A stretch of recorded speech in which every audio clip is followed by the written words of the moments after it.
6059. Or if you can scan to a PDF, I prefer the PDFs because they print a whole lot nicer. Just scan it and email it to me, dhathaway@csawf.org.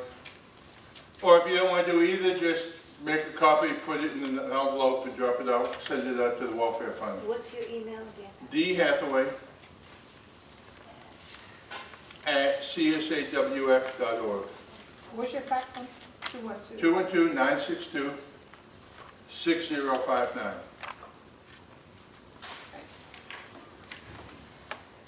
Okay? But now we know who Irma is, right? Who knows Seaside? Seaside, I forget it's Parker Heights. My brother and sister-in-law have a condo on the Jersey Shore. Seaside? Seaside Heights, but you know, it's where they have the boardwalk. Because when there's an Irish pub there called Please. And on Sunday nights they have a guy, Marty, who sings all the old Irish songs and drinking songs and all. And he does a song called Alice Doesn't Live There Anymore. You know, and people who go are regulars, and they keep asking, where's Alice, where's Alice? He said, she's coming, she's coming. He waits until everybody's liquored up real good, and then he does Alice. And the chorus of the song is, Alice, Alice, who the hell is Alice? Which I've co-opted, and it's Irma, Irma, who the hell is Irma? And when I mentioned that over in the Jersey chapter this spring, they all got the joke. Okay, so this is the Part B premiums. Now, because you're rich, there's an additional Irma amount that is not reimbursed. I'm sorry. There's no way the city will reimburse this ever, ever, ever, ever. When they passed the Affordable Care Act back in 2010, part of that included a subsidy of the drug benefit for retirees. So they decided to go and get some additional funding from those with higher incomes. So if you have the minimum 85 or 170, you pay nothing for as a surcharge for the drugs. And if you do pay more, you get the other there. The most it is $76 a month. I'm sorry, I can't get that back for you. You have to eat that. What do you pay? It goes to Social Security. It comes out of your Social Security check. You write the check you write the check monthly for the Irma. It's built in with the Irma. Oh, it is? Yeah. You'll see it'll say Irma for Part B, Irma for Part D. So let me ask you something. This, so this is, if we have already Express Scripts. Right. We still have to pay for this? Yes. Yes. Yes. This is a federal requirement. You got to do it. I'm sorry. So then, will we do Express Scripts in the pharmacy? Not, you know, you're eligible to do the local pharmacy. Right. So what's the copay you're paying in the local pharmacy? Okay, we'll talk about that. I got a slide on the drug plan. So I'm paying that $76.20 plus my copay? Yes. Okay. Plus the cost of the plan. Okay. But you're going to get, if you're paying $76.20, you're getting back the 200 and whatever. You know, you're getting back. The Part B. You're getting back to 428 already. And is that 76 built into? No, that's 76 on top that you're not getting back. Right. The good news is you're getting back 428. The bad news is you're not getting back 73. All right. Shame on you for being so rich. Wow. But you said something about monthly premium, high option rider? Yes, we're talking about, that's on top of this here. This goes to Medicare. The high option rider comes out of your pension. So let's see what we got here next. And D is the drug plan. Yeah, D is the drug plan. So this is what your drug plan looks like this year. If you're GHI Medicare eligible. Okay? For $0 to $3,750 in drug costs, you pay 25% of the cost of the drug. Now, for inexpensive generic drugs, you may come out ahead because generic atorvastatin, which is generic Lipitor, is a couple of bucks a month. They're probably billing you $10 because that's or $20 because that's the generic copay. Because sometimes the pharmacy benefit managers will only bill that amount. So they make out if you pay $4 for a drug and they're billing you 20, they made an extra 16. Here you're paying 25%. Like I said, that drug is about $2 a month retail, so you might be paying 50 cents for your generic Lipitor. When you get into this middle part here, this is what used to be known as the donut hole, or the coverage gap, because you're going to pay a bit more at that level than you are at the initial level.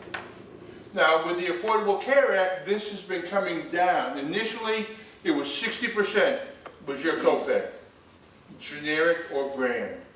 This year, it's 35, you pay 35% of the brand, 44% of the generic. So from 25 to 35 is not as big a jump. In 2019, the brand will be 25% all the way through. And the generic will be about 44, maybe 35. I haven't seen the final figures yet. When you get out past what they call TROOP, right? It's a government program. What's TROOP stand for? True out of pocket. True out of pocket. So in the true out of pocket, the way they figure it gets over $5,000, then you only pay 5% of the cost.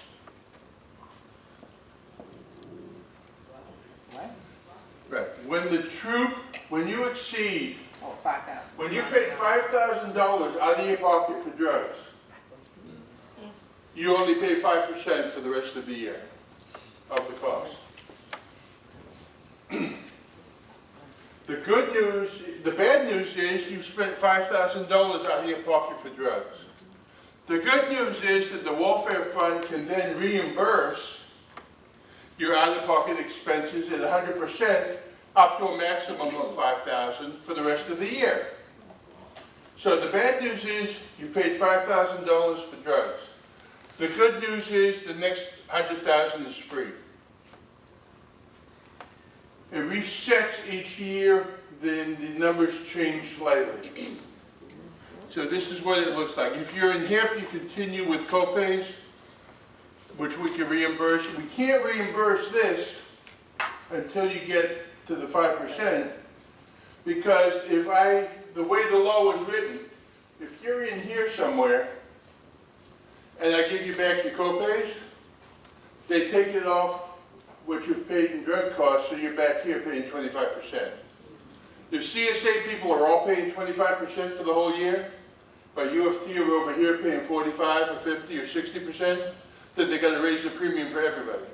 So they wouldn't let us do it. So you say, that's not fair. Well, no, it's not fair.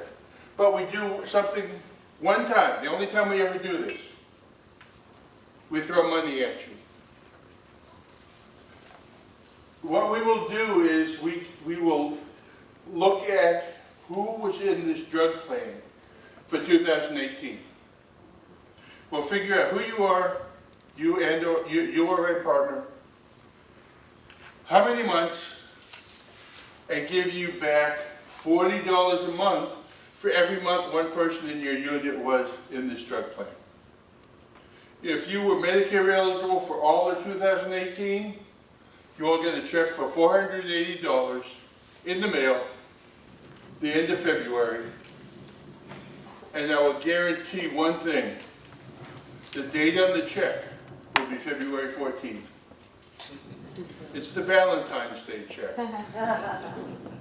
The reason being is back in 2005 or 6 when we first did it, we had no idea how long it would take us to print 3,600 checks, scan them into the document management system, signature stamp them, fold them, put them in the mail, process them, and get them to the post office. So we picked Friday.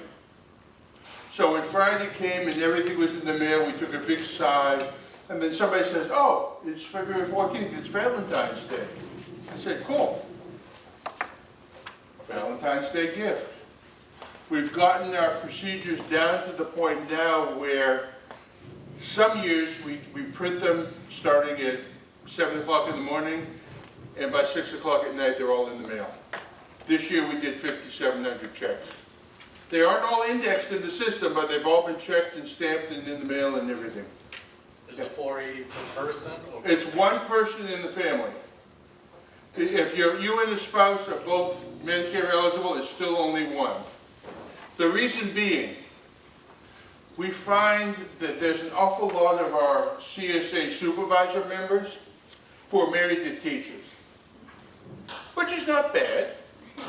You got double benefits all the way along. They force you to be the supervisor, so you got better benefits than them.